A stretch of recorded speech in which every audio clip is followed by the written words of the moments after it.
Hello, my name is Jacob Vallejo, and in this lesson we're going to be going over how to play a 1-4-5 progression in every key using a capo. So what I'm going to do first is I'm going to show you the chords that we're going to be using for today's lesson. The first chord is going to be an E chord.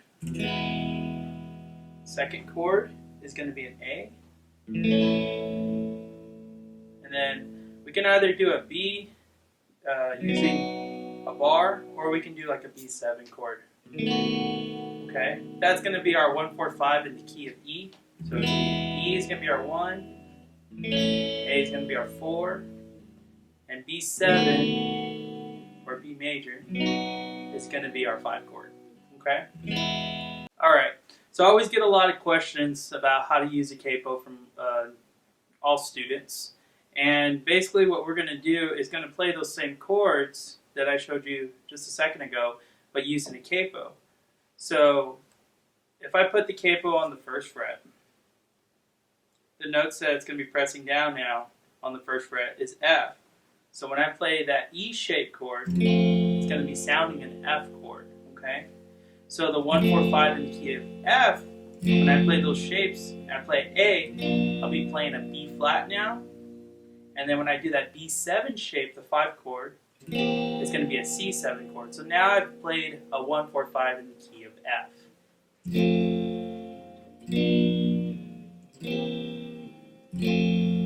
Okay. This shape is going to be moved along on the 6th string. So if I decide to put the capo on the 3rd fret, the note that the 6th string, the capo that's pressing down, is going to be a G. So if I play that same shape, the first chord, now we're in the key of G. And we do the same shape, an A shape, but now the 5th string open with the capo on is hitting a C. So it's a C chord. And then we do this shape, or you can do this, and that's our D chord or D7 chord. Okay? So that's a 1-4-5 in the key of G. Sometimes when you put a capo on, what I always like to do, make sure you tune before you put the capo on. And then when I put the capo on, a lot of times I also tune again, because what happens with these capos is they basically press down the strings as if I was barring the chord, or barring all the strings. And the pressure that the capo puts down on the strings is a little bit too much sometimes, and it puts the strings out of tune, a little sharp. So a lot of times I'll put the capo on and I'll tune it, so just to make sure that's really in tune. The great thing about using being able to play a 1-4-5 in every key is, like, let's say you might have a song, like a country western song, Folsom Prison or something like that. Right?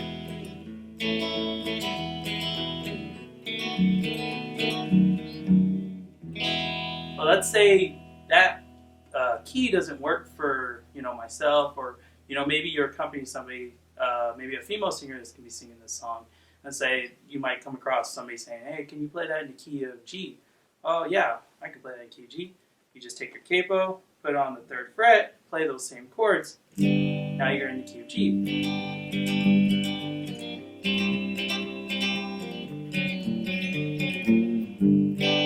Okay. So what I like to do, though, is once I get up to about the 4th fret, I mean, you can technically keep going on the 6th string.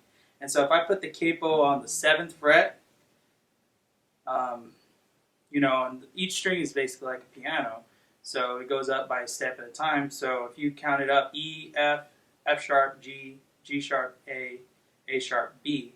So now I'm playing a B when I do that E shape again. It starts, the frets, if you notice, it gets smaller. Your hands are going to get a little cramped as far as space and everything. So what I like to do about this point, once I get up to about the 5th fret, is I go back and I change the chords, and I start the first chord, or 1 chord, on the 5th string. And so now, in order to play this, we're going to start on an A. We're going to go to the 4th chord in the key of A, which is a D. And then we're going to go to the 5th chord in the key of A, which is an E. Okay. And again, you could play that same progression using the shape before. A, D, and then E, and back to A, go back to A.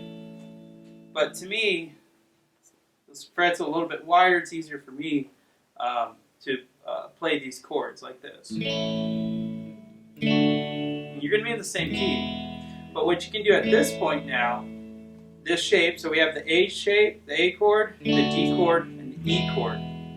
We can start over again, moving up the capo. Let's say we started on the first fret. We need to go a little, maybe one, we needed to play in the key of B flat. So now if I played that A shape chord, now we're in the key of B flat. We play our D, will be our 4 chord in the key of B flat. And then our E, which is our E shape, which would be an F chord that's actually sounding. Okay, and then back to an A. And then we can do that going up again, all the way up. So like here, right now I play this A shape. Now we're in the key of C. And now, since we're playing the A shape, it's based off the 5th string. Okay, so that's going to be our 1 chord. The D will be our 4 chord. The E shape will be our 5 chord. And again, I'm saying shapes, but they're actually different chords, based off the key. So like if you're in the key of C, C is 1, and then you just count up the letters. C, D, E, F would be your 4 chord, and then G would be your 5 chord. The basic. Now, depending on your key, sometimes you might have some sharps or flats, depending on the spacing and everything. That's generally, those are the letters you'll always use. Okay, you'll whatever letter you start on is 1. So if I start on D, D, E, F, G would be 4, and then A would be 5. Okay, so we're in this key. We're in C. So C is 1. I'm playing a D shape, but I'm playing the 4 chord in the key of C, so it's an F. And then I'm playing E shape, but the chord I'm actually hearing is a G.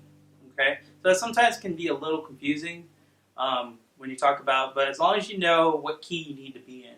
So let's say I want to play it in the key of D. So I could either find the shape, find the note, and put the capo on the 10th fret, and play my first 3 shapes, and that becomes a little challenging. So then I'm like, well, that might not work. Can I find somewhere else? Well, I know my shapes on the 5th string. So if I can find D, which is going to be 5th fret, okay, put that here, and I'll do an A. Well, that feels a lot better, okay? And if you take it up 1 more fret, your E flat, do your A shape. At this point, that is the last key that you would be that we have in music. So when you put the capo on, essentially you're back at E, so you can just take the capo off. If you need to go any higher, you just drop it back down. Okay, so that's a 1-4-5. Basically, you can play in every key. It's a great tool to use. I would say don't abuse it though. Don't be lazy about it. It's great to get by on like easy like strum along songs, but eventually you want to get to where you can play all these in just using bar chords. So basically, I'll show you real quick. So if I play like this, it's my 1-4-5-4-1. If I knew my bar chords though.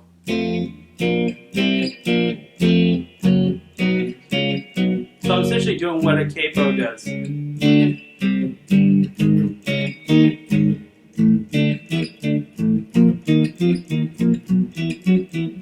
So again, it's a lot easier if you can do the bar chords, but for beginners, a capo is really nice. Just an easy way to transpose and change to a different key for a song. All right, so see you again. Thanks again.